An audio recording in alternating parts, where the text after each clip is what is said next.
pre-orders can go so wrong if there's issues with the app. So it's important to make the right decision from the start.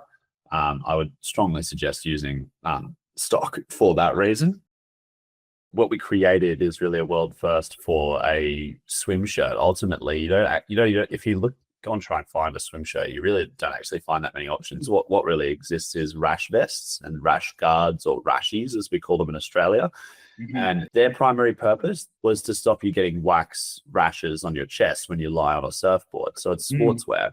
And there's nothing, people use it to keep themselves sun safe. Back when a rashy was invented, people weren't that concerned about skin cancer and sunburn and that sort of thing. Now people are, and everybody just uses the rashy because that's all that exists. So what we did was we invented casual swimming wear. So swimwear that's not designed for sports, that is designed for casually relaxing by the pools, relaxing in the ocean, going for a swim, sitting by the beach all day. We're less than a year old right now, so we're still in our first year. We sell in Australia and we sell in America now, so we have like local stock in the US that we only got there recently, and then we do sell internationally as well. So we sell over in Europe, the UK, and all sorts of countries around the world, but that's not from local stock. Gotcha. And can I ask, like, what kind of problem you were facing or running into before you came onto STOQ? Yeah. Well, I knew what we wanted to do is we needed pre-orders, because for a brand like that, we were expanding quite quickly. You always stock was a problem, and it's a new product, so we don't know there's no like existing demand curve, and it's sort of fashion too, which it's hard to know what demographic of society is going to take it up and what size they'll be and all that sort of thing, and what colors people prefer. I knew that we needed a pre-order app because we actually came from WooCommerce at the start, and we did pre-orders there.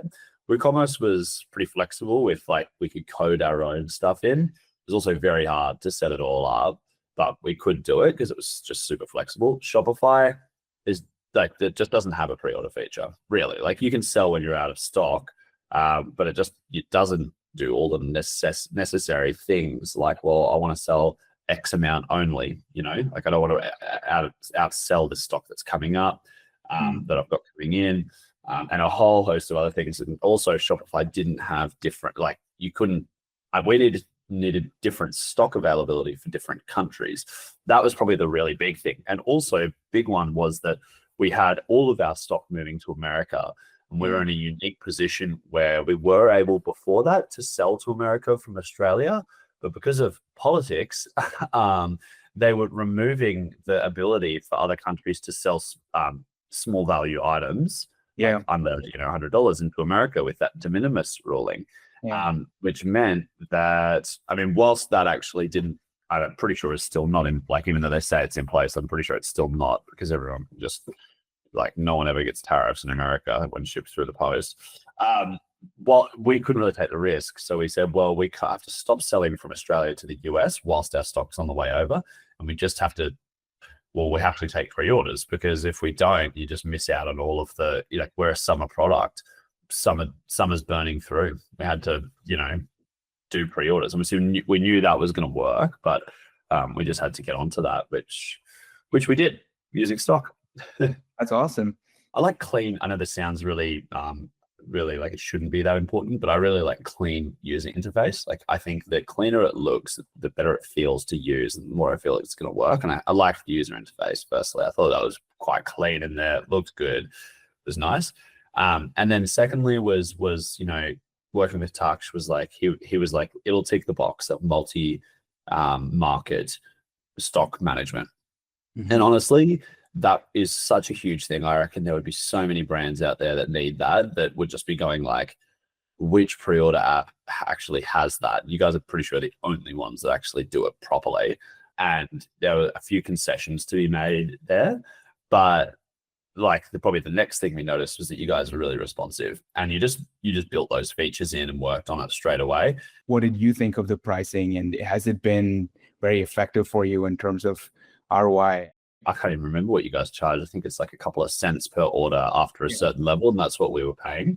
I think The pricing was fine. I think it was cheaper than the other solutions anyway, which is counterintuitive because when you go on, you go, oh my God, we need a really good pre-order app. Sometimes you might go on and just go, oh, I'll just get the most expensive one. That'll have all the features. Like, no way. Like, it's just not how it works. So, well, I found that anyway. Yeah.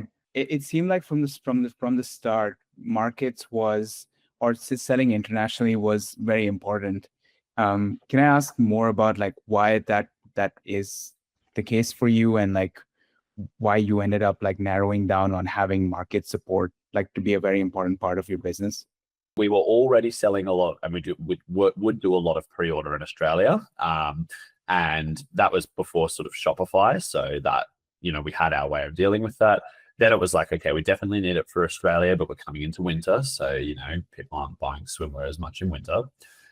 So we're about to move to America, so we we just knew we'd have to have a pre-order app for that because we couldn't really sell into America, and most countries are like that now. They, you know, it's hard to sell into the country from overseas. Everyone's gone a bit protectionist.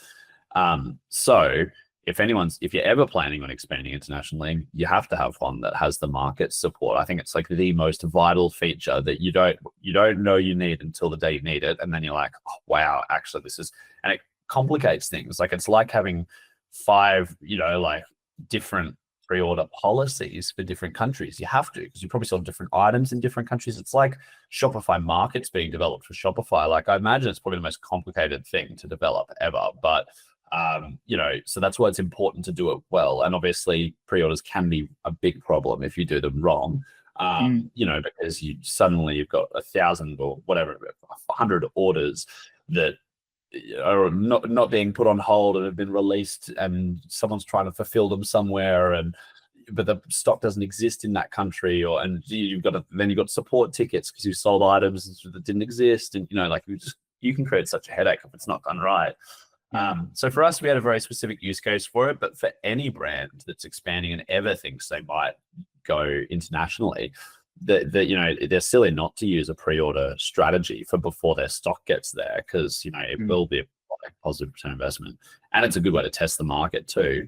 I know that stores that are starting out typically use pre-orders just to get a sense of like how much inventory they should purchase, or if there even is a business. Is that how you guys thought of it as well, or were you testing another country and that was how you use pre-orders? Well, we will test new stock. Because you know, for us, our stock is it takes a long time to be made because it's very technical. Because you know, it's got to be quick dry, it's got to be UPF 50 plus, it's got to be chlorine resistant. It's not just a shirt. Like there's a big process that's very involved to get it made. So it takes sort of quite a few months to get made. So but it's also fashion. So you're trying to work out, well, what colors and styles will people like, and so. And then if you're testing a new market, what colors and styles will they like in that market? So you might have what you think is the right stock going to Europe, let's say, to sell over there. And you open up, but like the value behind pre-orders and opening up pre-orders early for that is not just to get extra sales in the door. It's to say, well, the stock's on its way over. We need to know right now, ASAP, what is going to sell well in Europe and what sizes they're going to like over in Europe and that sort of thing. And by enabling pre-orders, using stock, setting up markets, policies for over there, while the stock's on its way there, you can get a head start into knowing what that demand looks like, and for your inventory planning and all that sort of thing, so that you could actually start to place your next order to fill those gaps that are inevitably going to exist, because everybody has different preferences in different countries. Any advice for people who are starting out with pre-orders? I mean, obviously, based on everything you've said, markets is at the top of the list, but market support. But aside from that, in general, with pre-orders, based on like what you've learned, is there anything worth sharing, or anything you would ask people to pay attention to? Outside of just markets, because that's just a unique use case for me. Pre-orders are really important. Like pre-orders are, everyone should be using a pre-order strategy for their new stock coming through, or they're leaving money on the table. And then it's just a matter of which app do you use for pre-orders. And I think the one thing I want people to know is just how important that choice is, because if you make it and you use an app that takes 3 to 4 business days to get back to you, that doesn't have the feature that you need, you're going to be screwed. Definitely use a pre-order strategy, and definitely make the right choice from the very start. And I do think STOQ is the best on the market for that too. So, as someone who's gone through all of the apps, like pretty much every single one of them, and gone, you know what, I just don't know if it's going to work. And then sort of coming across STOQ and using you guys and figuring out how you work, and also give it the time. Like pre-orders take a bit of time you got to set up policies. You got to know how to work it. Like set aside a little bit of time and be ready to invest your time in it, and you'll reap the rewards from it 100%. That's awesome. I couldn't have asked for anything better than this, Tom. Thank you so much. That's right. No problem.